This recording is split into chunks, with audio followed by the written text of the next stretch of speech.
সকলকে জানাই আমার ব্যক্তিগত পক্ষ থেকে সালাম। আসসালামু আলাইকুম। ইতিমধ্যে আপনারা অনেকে অনেক কথা বলেছেন।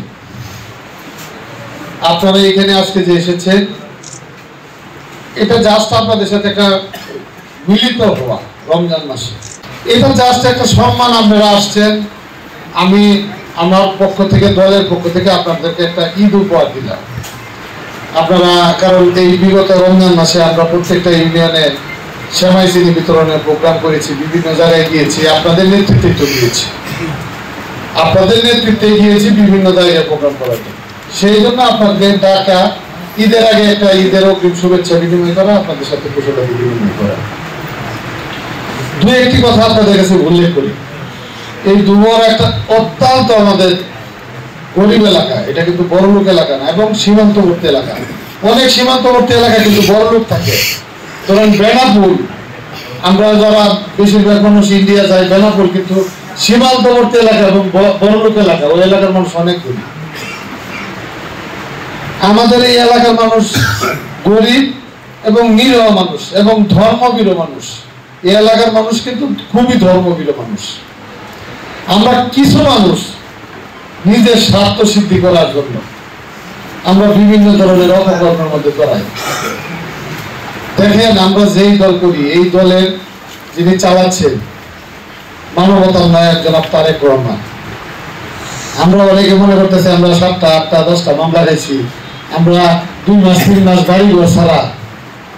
আমরার মতো আত্মত্যাগ কে করছে? আমার সে বড় নেতা এই অঞ্চলের মধ্যে আর কেউ নাই। একদিন দুদিন জেল খাটছে, মনে করতেছে যে আমরাই সবচেয়ে বড় নেতা। খালেদা জিয়া তারেক রহমানের লেগে আমরা সবকিছু উৎসর্গ করে দিয়েছি। আজকে তারেক রহমান যে কত বছর ধরে দেশে আসতে পারে না, সেটা আপনারা কয়জন লোক চিন্তা করছে? তার মার সাথে তার 7 বছর পরে দেওয়া হয়েছে। আমি তো আমার মা আছে, এই যে কইতেছি কিছুক্ষণ পরে যাই, হয়তো ইফতারের আগে পরে আমার মার লগে দেওয়া হইল। তার মার লগে তার দেওয়া হয়েছে 7 বছর পরে। যারা বিএনপি করে তারা আমাদের কাছ নিয়ে তাদের শরীরে জ্বালা উঠে, এই যে সেমাই চিনি নেতা যাইতেছে। আরে বেটা, সেমাই চিনি আমি দিতেছি, তোর ভাইয়ের ক্ষমতা থাকবে দিয়ে একটাকে। তোরা তো নাম নিতেছি তখন আনিস পার্টি, তোর নাম নিতেছে আনিস পার্টি, খালি আনিস আইনা গড়ার ভিতরে আর দিদি নামের ছেলে। আমার চেয়ে বেশি বেশি পয়সাওয়ালা মানুষ এই এলাকার রাজনীতি করে, এই এলাকার মানুষ আছে। আল্লাহ তাদের সম্মান দেয়। শুনেন, আমি কত বলি, এই যে আমি মানুষের চিকিৎসা করছি, মানুষকে সহযোগিতা করছি, কয়ে বেড়া। আরে কয়ে বেড়াই বেড়া, তোরা সরম দিবার লাগে বেড়া, তোরা লাশ সরম নাই, তোরা মানুষের সুবিধা নেই বেড়া। কয়ে বেড়াইকে আমার কথায় যদি আরো 5 জন মানুষ আগায় আসে, রাজনীতিটা চলে গেছে এখন উল্টা পথে, রাজনীতিটাকে আরেক পথে নেওয়ার জন্য এগুলা বলি। আমি যে এই যে চোখের চিকিৎসা করছি, রাস্তাঘাটে মানুষজন মানে আটকায়, ক্লিনিক আটকায়, ভালোবাসা আটকায়, মাথা হাতায় দেয়, মুখে জড়ায় ধরে। কত মহিলা কয়, বাবা কোরআন শরীফ পড়ে তোমার লাগে দোয়া করি।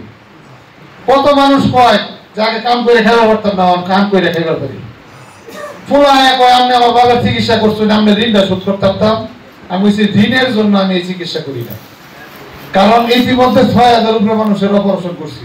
এখানে যারা আজকে উপস্থিত হয়েছে, দলের আমাদের নেতৃবৃন্দ, বিভিন্ন ওয়ার্ড থেকে, বিভিন্ন ইউনিয়ন থেকে যারা এসেছে, তা আপনাদের সকলকেই আমার ব্যক্তিগত পক্ষ থেকে আবারও ঈদের অগ্রিম শুভেচ্ছা জানিয়ে আমি আমার বক্তব্য এখানে শেষ করছি। বাংলাদেশ জিন্দাবাদ, শহীদ জিয়া অমর হোক, খালেদা জিয়া জিন্দাবাদ, আমাদের মানবতার নায়ক জনাব তারেক রহমান জিন্দাবাদ জিন্দাবাদ। ধন্যবাদ সকলকে।